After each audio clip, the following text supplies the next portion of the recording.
In order to optimize your camera for a scene in which you're taking a picture of a person in a landscape, what you want to do, a couple things, very, very similar to taking a regular portrait or a landscape. First is go ahead and enter the function menu. Press the function button to go in there. I like having it set to manual, as you know. Manual is going to give me control over my ISO and my white balance, and this can be very important.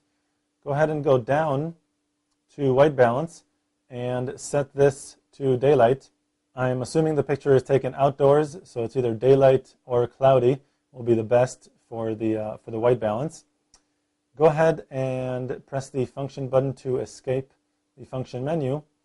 Now, right now my flash is set to on, and this can be good if there's shadows on the person's face and you want to eliminate those shadows. You can force the flash. If you don't want to use the flash, again, just press the flash button right here to access the different flash modes. You have on, off, and auto. On is, again, good for filling in shadows, and off if you don't want to fill in any shadows at all. In this case, I want on because I do want to kind of to bring out the person a little bit more. So that's pretty much it.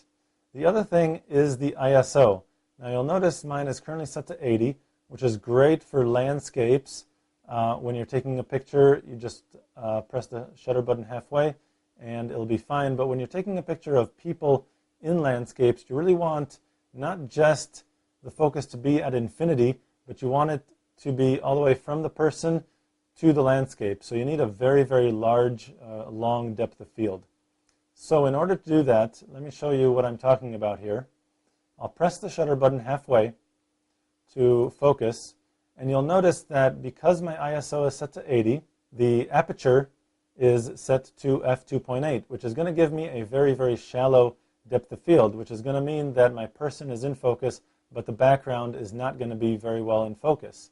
So what I want to do is increase the ISO, press the up navigation button to access ISO, and I'll go up to 400. You don't want to go too high, it'll ruin the image quality, but 400 should be enough. Even though it's a bright day, that should still be all right. Now again, I'll press the shutter button halfway, focus on my subject, and you'll notice now my aperture is set to f8. And this is going to give me the maximum amount of depth of field that I can have with this camera, which is going to get everything, the person, the landscape, everything, the entire picture should be in focus. I can go ahead at this point, recompose the image the way I like it, and press the shutter button the rest of the way to take the picture. To find out much more about digital photography and your digital camera, go to lbguides.com.